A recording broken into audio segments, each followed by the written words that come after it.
네, 이번 시간에는 파트 3 채권 시장 중에서 챕터 4 채권 투자 분석입니다. 실제 공부하는 부분에 있어서는 굉장히 중요한 부분인데 시험 문제로는 그렇게 좀 어렵다고 느끼기 때문에 문제를 안 내는 것 같은데 제가 전체 문제를 풀어봤을 때 실제 계산 문제가 나왔던 거는 세 문제 정도였던 걸로 기억을 해요. 그리고 많아봤자 예, 세 문제?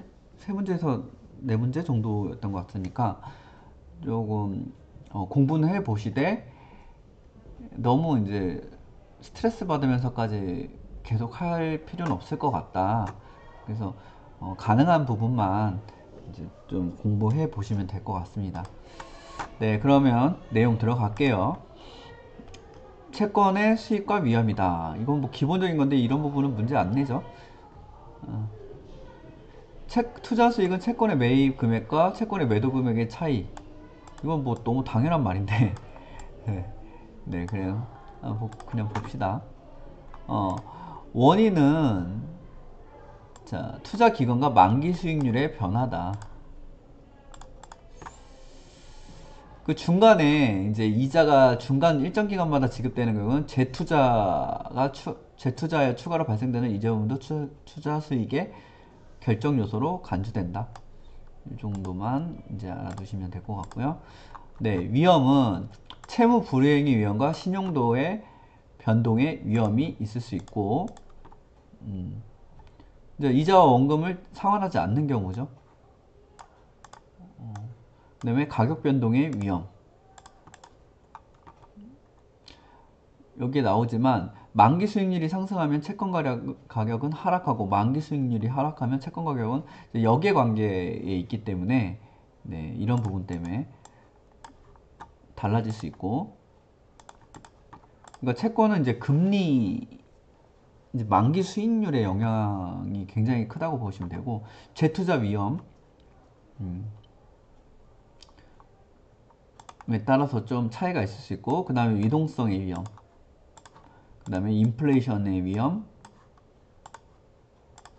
그 다음에 환율 변동의 위험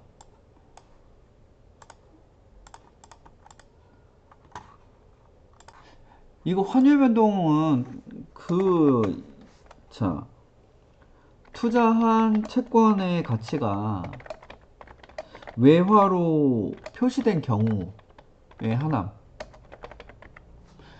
이 부분만이죠. 일반적으로 환율 변동에 대한 거.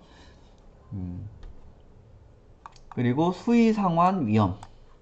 이게 좀 말이 어려운데 뭐지?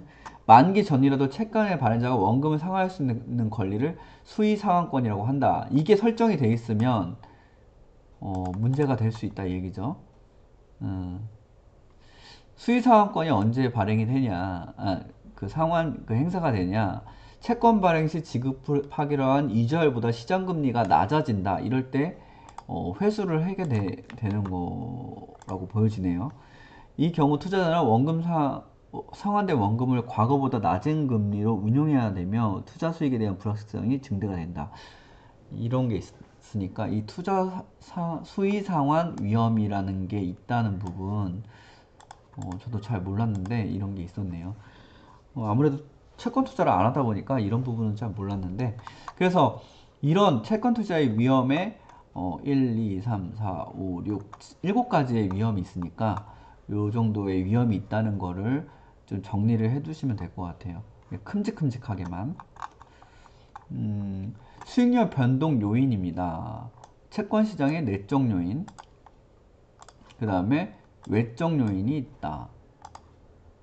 그리고 분명 말씀을 계속해서 드리고 있지만 이거 지엽적인 내용으로 파고들기 시작하면 이게 굉장히 시험이 어려워지고 힘들어요. 근데 큰 분류부터 먼저 크게 분류하고 어, 쉽게 이해하고 암기할 수 있는 부분 위주로 해야지 합격률도 높아지는 것 같고 그 다음에 시험 문제를 자주 풀어보는 게 연습 문제 풀어보는 게 이런 시험은 제일 낫다고 봅니다. 객관식 시험이기 때문에. 그래서 채권 시장의 내적 요인과 그 다음에 외적 요인, 국내 요인하고 해외 요인이 있다. 이 정도에서 이제 각각의 읽어보면서 이걸 다 외우려고 하면 어렵기 때문에 아, 이런 부분을 내적 요인이라고 하는구나. 그 다음에 이런 부분은 외적 요인이라고 하는구나. 이렇게 해서 정리를 해두시면 되겠습니다.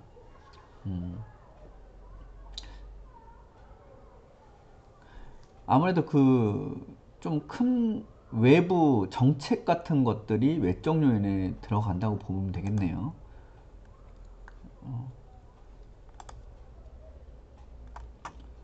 네, 한번 정리해 두시고 여기는 그냥 다 안 읽고 넘어가겠습니다. 그냥 수익률의 변동 요인은 채권시장의 내적 요인이 있고 채권시장의 외적 요인이 있다.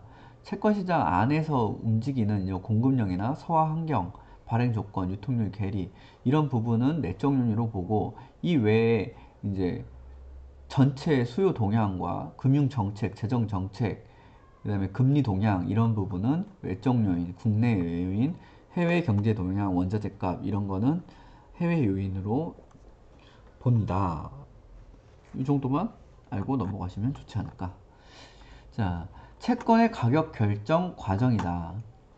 아, 여기부터 이제 좀 머리가 아파지는데, 어, 실제 제가 이걸 타자로 쳐가지고 정리하기가 좀 어려운 부분이고, 계산 과정을 보여주는데도 굉장히 어렵기 때문에, 그냥 짧게만 그냥 설명하고 넘어갈게요.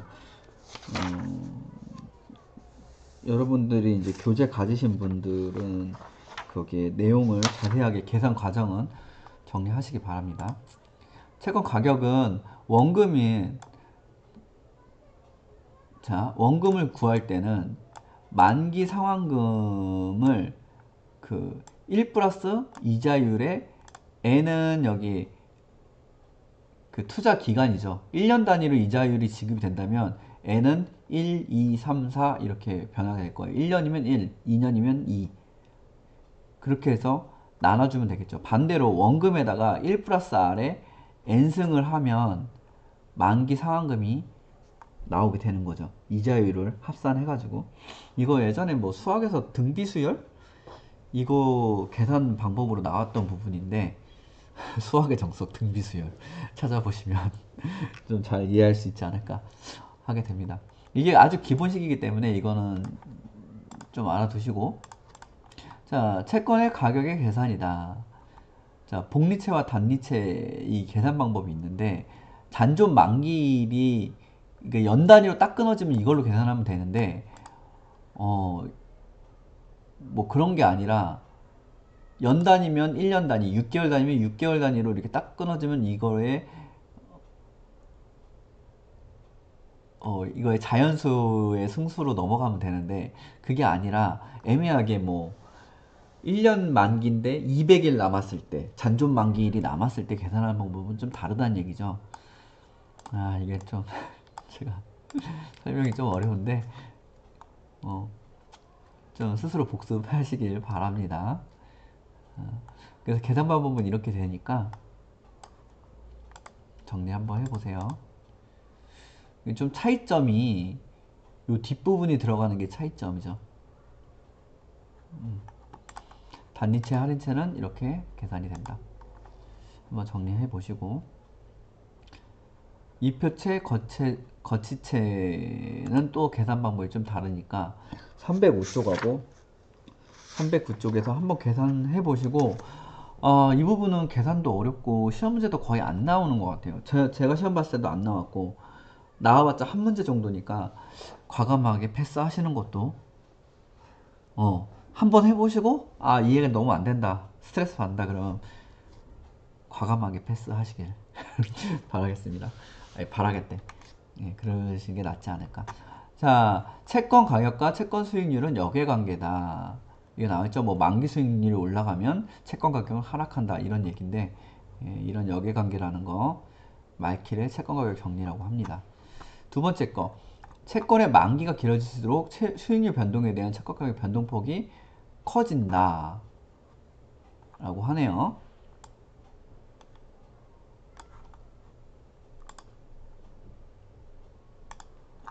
그리고 채권 수익률의 변동으로 인한 채권 가격 변동은 만기가 길수록 커지나 체감률은 그 증감률은 체감한다. 이게 점점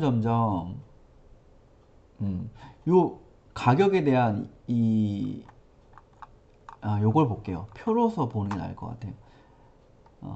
자, 3년물에서 6년물로 넘어갈 때 수익률이 8%로 고정을 시킨다면 착 뭐야 이거? 변동 후 수익률로 봐야 되나? 요렇게 봐야겠네.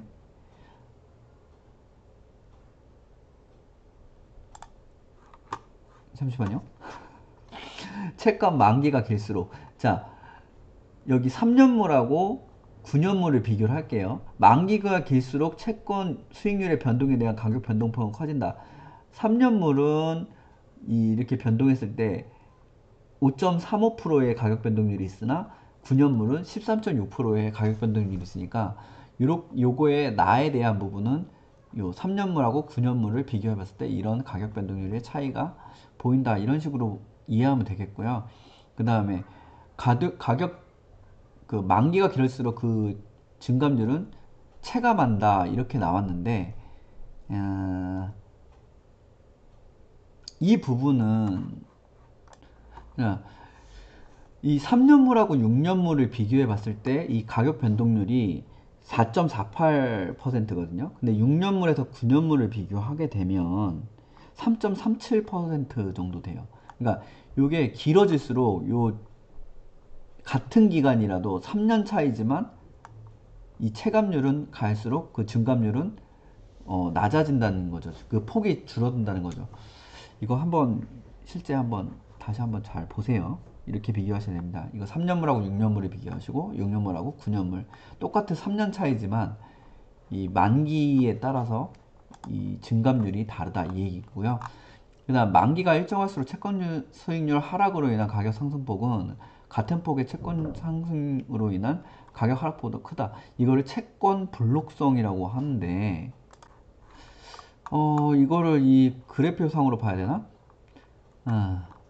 만기가 일정할 때 채권 수익률 하락으로 인해서 이런 가격 상승폭 이렇게 올라가죠. 하락되면 수익률이 하락하면 가격이 상승하게 되는데 같은 폭의 채권 수익률 상승으로 인한 가격 하락폭보다 이게 더 크다는 얘기로 받아들여지네요. 그래서 좀 이렇게 이걸 볼록성이라고 하는 것 같은데 제가 좀 잘못 이해할 수도 있지만 그렇게 받아들였습니다. 네, 그렇다고 이해를 좀 하시면 될 것 같아요. 만기가 일정할 때 채권 수익률 하락으로 인해서 이 가격 상승폭 올라가는 부분보다 요 같은 기간 내에 이제 채권 수익률 상승으로 인한 가격 하락폭보다 이 상승폭이 크다. 이게 좀 더 이제 기울기가 약간 다르다 이 얘기죠. 네, 좀 말이 어렵네요.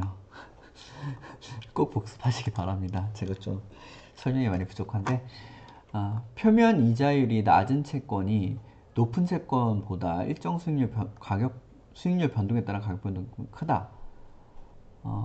이게 좀,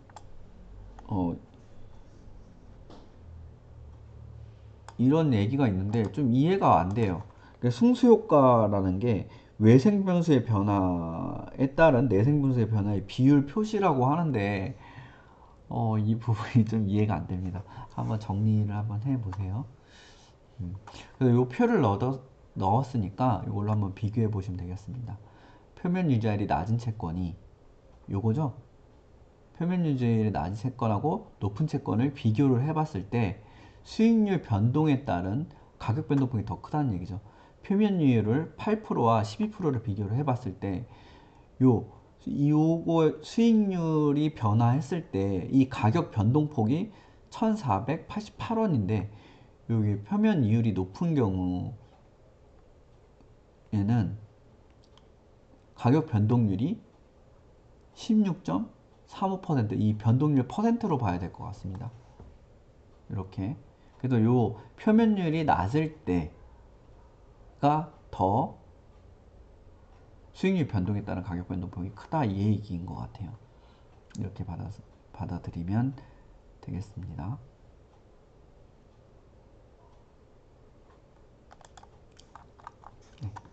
이렇게 해서 좀 제가 이번에는 좀 생략하는 부분이 많았는데 아무래도 이게 계산이 너무 많기 때문에 이 부분을 좀 설명하기도 어렵고 이렇게 정리된 걸로 해서 막 쳐 넣기도 어렵기 때문에 좀 많이 생략하면서 이제 넘어갔어요.